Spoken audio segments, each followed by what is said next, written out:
The Inquisition cannot remain, Ambassador, if you can't prove it was founded on Justinian's orders. This is an inopportune time, Marquis. More of the faithful flock here each day. But allow me to introduce you to the brave soul who risked his life to slow the magic of the breach. Master Adar, this is the Marquis d'Aurelion, one of Divine Justinia's greatest supporters. And the rightful owner of Haven. House d'Aurelion lent Justinia these lands for pilgrimage. This Inquisition is not a beneficiary of this arrangement. This is the first I've heard of Haven having an owner outside the Chantry. My wife, Lady Machin of Denerim, has claimed to Haven by ancient treaty with the monarchs of Ferelden. We were honored to lend its use to Divine Justinia. She was a woman of supreme merit. I will not let an upstart order remain on her holy grounds. Interesting, considering the Inquisition was begun by the left and right hands of the Divine. I've seen no written records from Sister Liliana or Seeker Pentacus that Justinia approved the Inquisition. If you won't take her at her word, I'm afraid Seeker Pentagast must challenge him to a duel. What? It is a matter of honor among the Navarrans. Shall I arrange the bout for tonight? No. No. Perhaps my reaction to the Inquisition's presence was somewhat hasty. We face a dark time, Your Grace. Divine Justinia would not want her passing to divide us. She would, in fact, trust us to forge new alliances to the benefit of all, no matter how strange they might seem.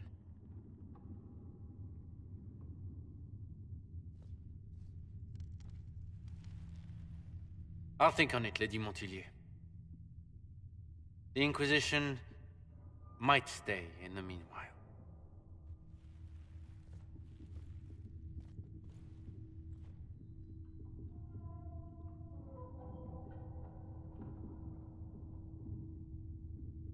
Do the d'Aurelions actually have a claim on this place?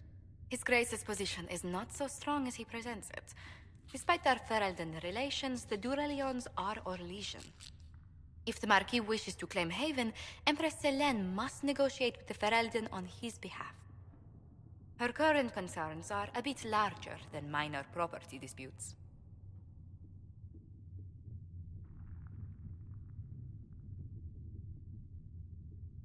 I'm so pleased the Marquis isn't tossing us out into the cold. His Grace is only the first of many dignitaries we must contend with. You expect more people in Haven? Undoubtedly. And each visitor will spread the story of the Inquisition after they depart. An ambassador should ensure the tale is as complimentary as possible.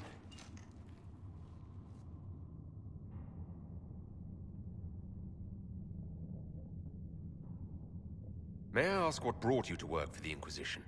Sister Liliana approached me. We've been acquainted for quite some time. For better or worse, being the Inquisition's diplomat has become as interesting as she promised. What sort of dealings have you had with nobility?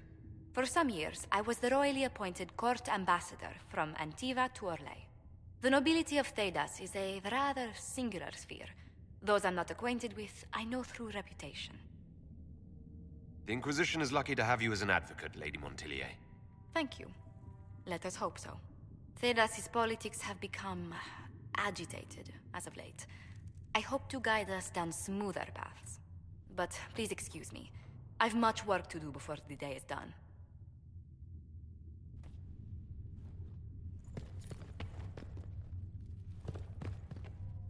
You're the Herald. Or, well, the one they're calling the Herald, anyway. It's odd to see them accepting a mage as their hero. It must be easier because you're not human. They already see you as different from those of us who lived in circles. My name is Maeve. I research demons and other creatures. Seeker Pentagast and I use what I find to help the soldiers fight them. You said you were a mage? No, just an apprentice. Circle mages must prove themselves in a ritual called the Harrowing. I was never very good at magic. I've got just enough talent to be a danger to other people. But when the mages rebelled, people like me had nowhere to go. The Templars would have killed us. Luckily, Seeker Pentagast took me in, along with the Tranquil I was protecting. You said Cassandra has you researching creatures. Yes. If you find anything interesting in your travels, I'd appreciate you bringing it to me. I may be able to find some weakness our soldiers can exploit when fighting various creatures. At the least, some materials are useful for making potions or gear for the Inquisition. I found something the demons left behind. Can you use it? Yes, that's very helpful. Just leave it there and the Tranquil and I will examine it.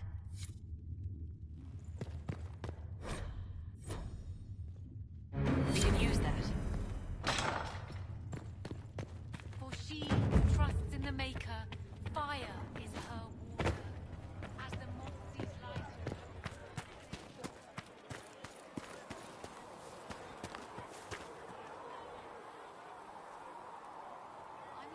When will you I be able didn't to get realize us any of crafting Leliana's supplies we Oxford need? mercenaries were still here. Well, if you want new gear, you pay for it. Oh, you're him. Thren, Inquisition Quartermaster.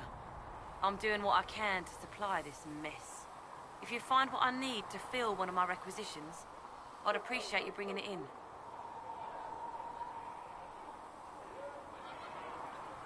What do you do here? I make sure the Inquisition troops have food in their bellies and iron in their hands. Both are important. Lots of people expecting us to be heroes, marching all day to fight the demons. Turns out heroes need to dig latrines just like everyone else. How does someone end up as quartermaster for the Inquisition? I served for Eldon under 10 Logain MacTier. Best commanding officer this world has ever seen. After they all turned on him at Denerim, though, there wasn't much use for people who held that opinion. Queen Honora offered my services to the Inquisition. Logan was one It of was the a trigger kindness. wardens and She knew I supported her audience, so father and got me away from the political garbage. Logain MacTier betrayed the Grey Wardens and his king. Were you there at Ostagar? I was. King Kalen overextended his position, and the Grey Wardens were too late lighting the signal. Following the original plan would have gotten everyone killed. Ten Logain made the right decision. no time. I apologize. Sister Leliana told me I shouldn't talk about this. Just forget it. What did you mean when you mentioned requisitions? I'm making this Inquisition run with what we have, but we're not a real army. We're stretched thin on materials, so I've put up a requisition list for anything that could help our people. Here, take a look. You find some iron and a good logging site. Maybe Harriet can get our troops better weapons. Farewell. Make her go with you.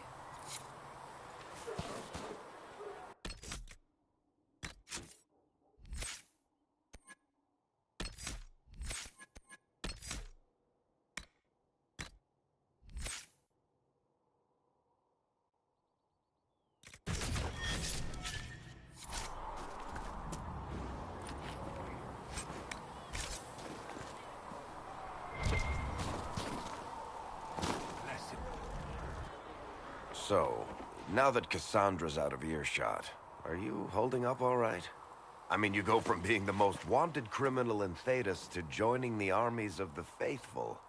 Most people would have spread that out over more than one day. I'm just glad I'm still standing after all that. I still can't believe you survived Cassandra. You're lucky you were out cold for most of her frothing rage. For days now, we've been staring at the breach, watching demons and Maker knows what fall out of it. Bad for morale would be an understatement. I still can't believe anyone was in there and lived. If it was that bad, why did you stay? Cassandra said you were free to go. I like to think I'm as selfish and irresponsible as the next guy, but this... Thousands of people died on that mountain. I was almost one of them. And now there's a hole in the sky. Even I can't walk away and just leave that to sort itself out. It's pure luck that I escaped. Good luck or bad? You might want to consider running at the first opportunity. I've written enough tragedies to recognize where this is going. Heroes are everywhere. I've seen that. But the hole in the sky... that's beyond heroes. We're going to need a miracle. Need something? I've read your Tale of the Champion, and I have a few questions. That's a pretty common reaction. Go ahead. What happened to the mage who destroyed the Kirkwall Chantry? The book never said. He fled Kirkwall with the mages from the Circle. Stayed with them a while, but he had to move on. Somehow a lot of mages blamed him for making them live as fugitives. I don't know where he is now, and I don't want to know. In the book, you say that first Enchanter Orsino turned himself into a giant monster made of corpses. How? Why? Do I look like an expert on magical weirdness to you? Well, I can't tell you how. For the why, all I can say is he was desperate.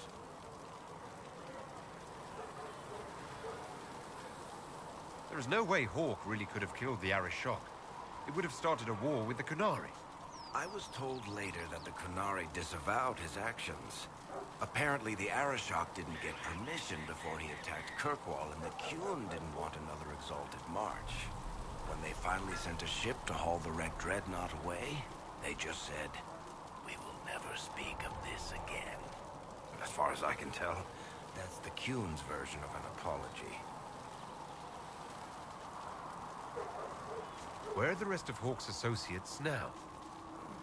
Meryl decided to look after the elves left homeless by the fighting. She's done a pretty good job of keeping them away from the mages and Templars, so far. I guess she has plenty of practice avoiding stupid human battles with her old Dalish clan. Fenris has kept himself busy, hunting down the Tevinter slavers who came south to prey on the refugees. I'm not sure exactly where he is at the moment. You can usually follow the trail of corpses, though. Isabella went back to the raiders. She's calling herself an admiral now. I don't know if she's actually in charge or just has a really big hat. Might be the same thing, honestly. Sebastian went back to Starkhaven. I'm sure he's boring all sorts of people there. Hawk's little sister is in the Free Marches, helping some of the other survivors from the Kirkwall Circle. Aveline is still guard captain. I'm pretty sure Kirkwall would fall into the sea if she quit her job.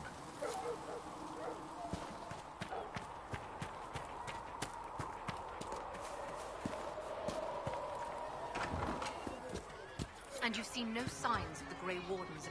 Oh, Maker, you were him. You were the Herald of Andraste. And you were sent to test us, to see whether we would accept the Qunari as Andraste's chosen. I think everyone is worthy of love. The Maker just makes some of us larger and greyer than others. And, I mean, I'm Flissa. Can I get you a drink?